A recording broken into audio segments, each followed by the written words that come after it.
Bonjour. Je m'appelle François, j'ai 20 ans.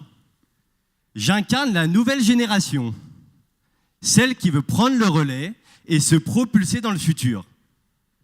Mais nous sommes conscients d'une chose, la transmission des savoirs, des expériences, des valeurs sont nos fondations. C'est comme un passage de relais, une course en équipe.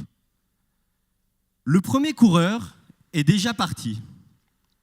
Je ne le vois pas à l'autre bout du stade. Il est en pleine course. Je me prépare. J'ai de la chance aujourd'hui. Je cours avec mon grand-père, cet athlète de l'entrepreneuriat, champion toute catégorie de la ventilation mécanique. Un coureur qui ne s'est jamais essoufflé. Il arrive en plein élan.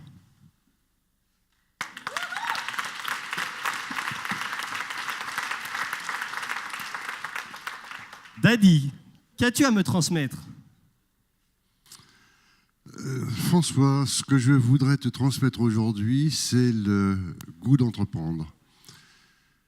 Mon père rappelait régulièrement à ses petits-enfants qu'il faisait partie d'une lignée d'entrepreneurs. Et il leur disait, Joseph Isidore Lacroix, marchand de soie, a dû faire face à la pénurie de matières premières due à la maladie du ver à soie. Et en 1869, il est parti en Chine, ouvrir un bureau à Shanghai pour approvisionner la matière première et la vendre aux soyeux lyonnais. Premier voyage qui a duré 1 an, entrepreneur et certainement aventurier. Paul Charbin, mon grand-père, qui entre 1918 et 1940 a développé les manufactures de velours et pluches, le premier groupe international de tissage de velours, l'équivalent à Lyon de Berlier ou de Lumière, les 3 plus grosses entreprises lyonnaises. Toute la lignée des Brossette et des Lacroix qui ont créé, développé le groupe Brossette de négoce, de sanitaire et de chauffage. Puis j'ai pris le relais, développant le groupe Aldès. La génération d'après, celle de mes fils, mes 3 fils, a créé aussi des activités. Un a pris la suite dans le groupe Aldès. C'est donc du sang bouillonnant d'entrepreneur qui coule dans tes veines. À ton tour, tu dois entreprendre. Je m'élance jusqu'à me retrouver à la même vitesse que toi. Je me saisis du témoin et je fonce. Je donne tout ce que j'ai. Je sais que tu m'observes. Je me souviens de tes conseils qui feront le bon entrepreneur de demain. Alors, je vais être très court. Je pense qu'un entrepreneur doit avant tout savoir identifier un besoin et lui apporter une réponse originale.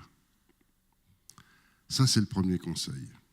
Deuxième conseil, il faut qu'il y ait dans l'ADN de l'entrepreneur le courage, savoir oser prendre des risques.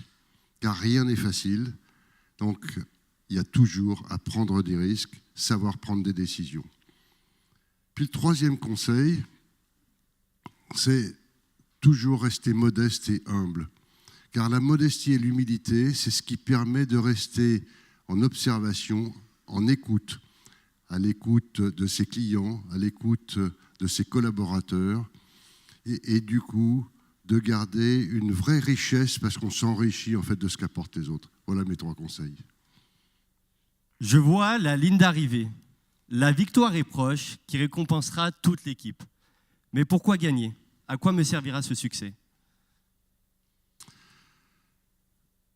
Un succès est un succès d'équipe. Et j'allais dire à contrario, on ne peut pas emmener une équipe à l'échec, c'est pas possible. Donc on ne peut l'emmener l'équipe que vers le succès. Et c'est le succès d'un projet, d'abord un projet économique, comme je le disais tout à l'heure, savoir identifier un besoin, lui apporter des bonnes réponses, être compétitif, avoir un modèle économique rentable qui assure la pérennité de l'entreprise. Ça, c'est peut-être le premier signe du succès. mais pas le seul. Le deuxième succès, c'est un succès social. C'est permettre aux collaborateurs de progresser, de grandir. C'est certes rémunérer leur travail, mais aussi partager avec eux les fruits de ce succès. Et puis, c'est la réussite d'un projet sociétal, c'est de faire en sorte que l'ensemble de l'entreprise, de l'équipe, qui profite de son écosystème dans lequel elle s'est développée, apporte aussi à cet écosystème, car c'est tout ceci qui fait la vie de l'entreprise.